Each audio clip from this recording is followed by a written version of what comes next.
The biggest problem with this world is that we are trying to transform our thoughts. We are trying to change our thoughts. We think that changing my thoughts from negativity to positivity is going to change my life. Yes, it is. Of course, it's going to definitely make a difference. But changing your field of consciousness is going to change you, not your thoughts. And I am so far one of the only communicating mystics who is asking you to change your field of consciousness, not your thoughts. Your thoughts will align to the field of consciousness. You are in the field of deprivation triad. We were born like this. This is a cosmic setting. So we are not going to sit and waste our time like, why did you do this to me, and how can I get back at you, and come and apologize to me and make me feel better. No. We are going to cross over, and it's going to be your choice. Cross over. That's the work I have been doing with you. I've been helping you cross over.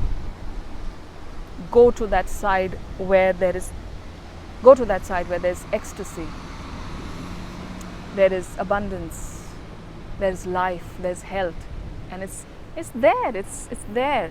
You don't have to even choose it. I'm inviting you to be in a relationship with consciousness instead of being in a relationship with each other. That's how I do relationships. I don't do a relationship with somebody in the sense that I have a relationship with you. I have the relationship with you, the consciousness. And that can mean anything. That is everything. You are everything. Your consciousness has everything. It even has the unconsciousness in it, and unawareness in it. So I don't have an interaction with you, the person, you, the culture, you, the religion, or not religion, you, the thought array. I'm not in relationship with that. I'm in relationship with you, the consciousness. And this is why I can take a lot of shit from all of you. This is why I can ignore a lot of shit. There are many things that I don't like, but I can ignore it because I don't have a relationship with it.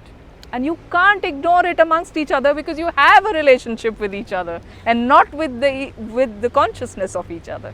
So you're going to piss off each other because you have a relationship with each other. Will you please get out of that?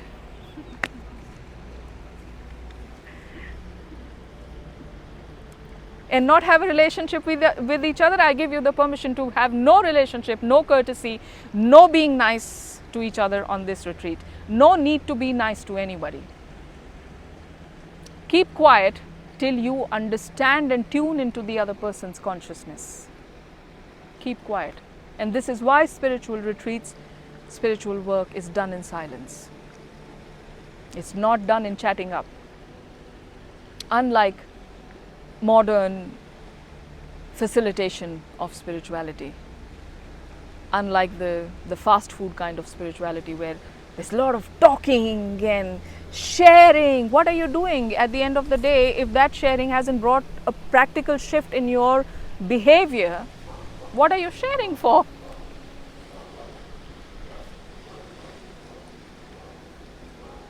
Another most important thing is that my work means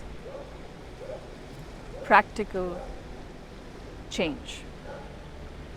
So any work that you're doing should have, if not equal, but some result in your practical behavior. And not an imposed result, but an organic one. That I understood this, I became aware of this, and now this is why my behavior is lighter. There's no density in my behavior, or this aspect of my behavior. So it's no point just having fantastic conversations about consciousness and awareness and inclusivity and power and magic and everything, and then you go ahead and get angry with the smallest possible things. That you, in the most critical moment, don't have the awareness to step back, be silent, observe, and then deal with that matter. This is my nature. And it has not just happened to me by accident or by some privilege.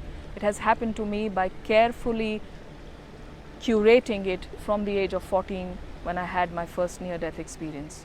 From the age of 14, at the age of 14 or 15, I read many books, but one of the books that I read, 2 sentences stayed with me, and they were from Osho. He said, "Do you know what it is to be a witness of your own self? It's you have a body and you have a mind, but somebody is watching that mind and that body and the action and the thought. The one who is observing your thought, who is that?" And so from the age of 15, I was like, oh yeah, who's that? I do listen to my own thoughts, so who's listening? I do observe that I have not done this right. Who observed? And that's how my relationship with that witness, that consciousness, that inclusiveness began. So, if I am in a situation and I'm impulsive, then I have not lived up to my inner work. So my teaching is all about whatever big things we talk, we need to walk it by showing up in that critical situation with that inclusivity, with that awareness, with that consciousness, and changing the result of that action and changing how it looks. And that's how life can be changed, because you can't go on doing the same thing while you're talking big but having the same actions. Life doesn't change because of that. Oh wow, there was a huge fish that just jumped up. I must say that in the first years with Udumbara Gesu, there were doubts sometimes. I had fears that she was one of those people who tried to manipulate you, to lure you into some kind of cult, or to get money out of you, to build up a group of followers who would do everything for her, and regardless of their own lives. Udumbara Gesu doesn't spoon feed you anything. She just nudges you so that you can see for yourself. You can become clear about yourself and what you want, what your potentials are. But you have to take the step yourself. No, she makes it absolutely clear that you have your choices and it's you who has to take them and not anybody else. And you're free to choose. And it's your responsibility. That's what's most important. You're responsible for your life, and you can't really load it onto her or tell anybody, yeah, but Udumbara Gesu told me this or told me that. No, it's your decision. And yeah, you have to be very clear about that. You were born with a direct connection to a timeless, unconditional clarity within you.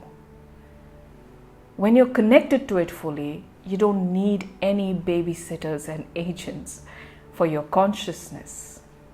You're absolutely clear in life. Becoming the nuclear woman is to learn how to live a naturally ecstatic life. The kind of life that is built on self-trust. It's built on truth and it's built on courage. It gives you the ability to see through the fog. It gives you the power to outdo redundant paradigms and look at your own ecstatic life.